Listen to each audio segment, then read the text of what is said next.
Donc le point de départ pour pièce touchée numéro 2, c'était une série de questions pour moi. J'avais fait dans pièce touchée numéro 1, donc une performance précédente, j'avais fait une pièce où il y avait seulement du toucher, donc seulement des interventions haptiques. Puis dans pièce touchée numéro 2, je voulais pousser ça un peu plus loin, donc explorer un peu plus loin ce qu'on peut faire dans cette direction-là, puis aussi comment est-ce qu'on peut traduire, enfin une des questions, des autres questions que je voulais adresser, c'était est-ce qu'on peut traduire, ou comment est-ce qu'on pourrait traduire un son en toucher, comment est-ce qu'on peut combiner le toucher avec la langue ou avec un texte, ou est-ce qu'on peut faire éventuellement aussi dans un contexte narratif, qu'est-ce qu'on pourrait faire avec le toucher d'une façon qui soit peut-être pas trop bête non plus. Bon. Voilà, donc dans pièce touchée numéro 2, on commence donc avec la première partie, le début est silencieux, donc il n'y a pas de son, c'est purement haptique. La différence avec ce qu'on avait fait avant, c'est que c'est un peu plus, les rythmes sont un peu plus fixes, alors il y avait une partition pour l'autre avant aussi, donc il y a une partition pour pièce touchée numéro 2. Par contre, les rythmes étaient plus fixés, donc j'ai utilisé une notation qui était plus musicale pour... bon, c'est pas des rythmes fixes, c'est pas métronomique, mais il y a des indications claires pas seulement d'endroit, mais aussi dans les longueurs, donc dans le rythme. Il y avait un rythme avant aussi, mais c'est simplement plus précis. Puis c'est ça, il y a des techniques, des choses que j'avais pas encore essayées ou qu'on a poussées plus loin. Ensuite, dans cette direction-là, j'ai les prochains modules, enfin, je n'ai pas mentionné ça, mais dans pièce touchée numéro 2, on a différents modules, donc c'est un peu comme différents chapitres ou différentes parties qui adressent différentes questions. Puis le tout, c'est une suite, si on veut, c'est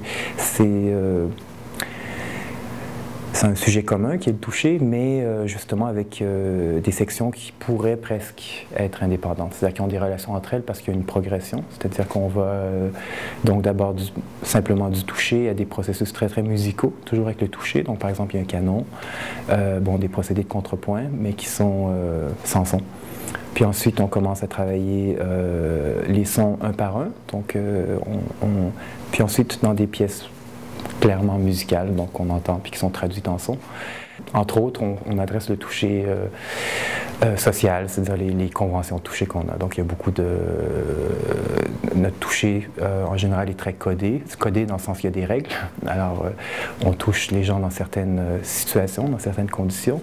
Il y a donc il y a beaucoup de choses qu'on fait, par exemple, sans même y penser. On serre les mains, on se tape dans le dos, ainsi de suite. Puis il y a aussi... voilà, toutes sortes de touchés qu'on vit, peu importe que ce soit chez le médecin ou que ce soit... Bon, puis il y a évidemment le toucher qui est plus intime, qu'on connaît, mais c'est souvent des domaines qui sont très séparés ou très réglés, puis souvent auxquels on ne fait pas nécessairement attention, c'est-à-dire on ne pense pas, je suis en train de toucher quand on le fait, pas nécessairement. Donc il y a des choses, des procédés musicaux comme ça qu'on a utilisés. Pour moi c'est présent parce que ma première formation c'était une formation musicale. Donc la musique joue toujours un rôle. Donc on a exploré certains procédés justement de traduction du son, des structures musicales. Puis pour moi il y avait beaucoup de choses qui n'étaient pas encore explorées ou qu'on pourrait pousser plus loin. Bon, pas seulement traduire le son, mais justement créer des relations un peu plus complexes, peut-être entre le son et le toucher. Donc c'est ce que je voulais faire dans Klangkörper. Donc c'est vraiment une continuation de certaines parties de pièce touchée numéro 2, donc un développement de ces choses-là. Puis d'un côté, il y avait aussi une autre chose que j'avais pas faite, c'était une question par rapport au son lui-même dans l'espace qu'on utilise. L'autre aspect qui est intéressant peut-être, c'est que quand ce qu'on fait, c'est une partition, donc il y a pas ça ne change pas tellement d'un spectateur à l'autre.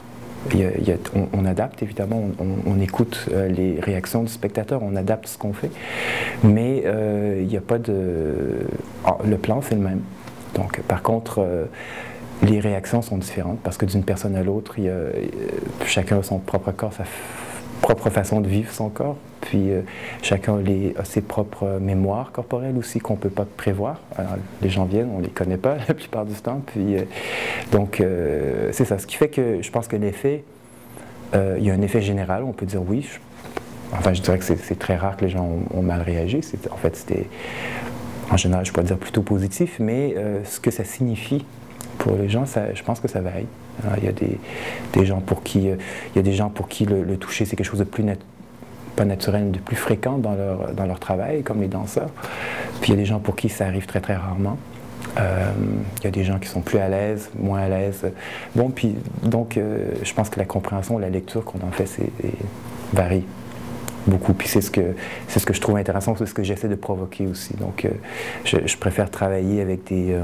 enfin, quand je dis poser des questions, je préfère poser des questions qui n'ont pas des réponses évidentes.